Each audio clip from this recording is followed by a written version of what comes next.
ત્યારે જ બીજા એક રોકાણકારની ક્વેરી પર નજર કરીએ. નિર્વેદ શાસ્ત્રીનો SMS છે આણંદથી. મંગલમ સિમેન્ટમાં એમણે એન્ટ્રી લીધી છે. 500 શેર્સ છે એમની પાસે. 278ના ભાવના એમણે ખરીદ્યા છે. સારો પ્રોફિટ એમને થઈ રહ્યો છે. ત્યારે 10-11 રૂપિયાનો પ્રોફિટ થઈ રહ્યો છે પ્રતિ શેર. ચાર્ટ પર કેવો લાગી રહ્યો છે જિગ્નેશ? મંગલમ સિમેન્ટ આ પ્રોફિટ એમણે બુક કરવો જોઈએ?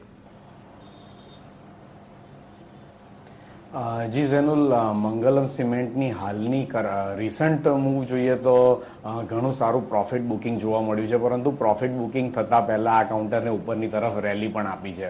એટલે અત્યારના કાઉન્ટરમાં એક કન્સોલિડેશન ફેઝ ચાલી રહ્યો છે.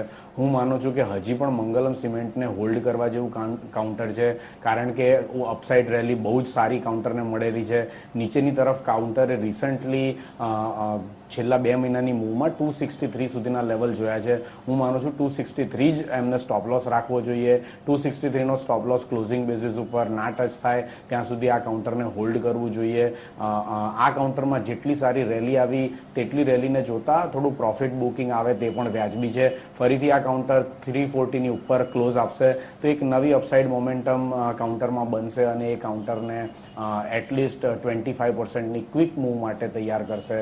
મારી દ્રષ્ટિએ 450 સુધીના લેવલ પણ વ્યુઅર એક્સપેક્ટ કરી શકે છે જ્યારે આ કાઉન્ટર 340ની ઉપર ક્લોઝ આપશે. બિલકુલ. તો મંગલ સિમેન્ટ અહીંયા હોલ્ડ કરી રાખો. 340ની ઉપર ક્લોઝિંગ આપશે તો સારી એવી રેલી એમાં જોવા મળી શકે છે મંગલમ સિમેન્ટમાં. તો તમારું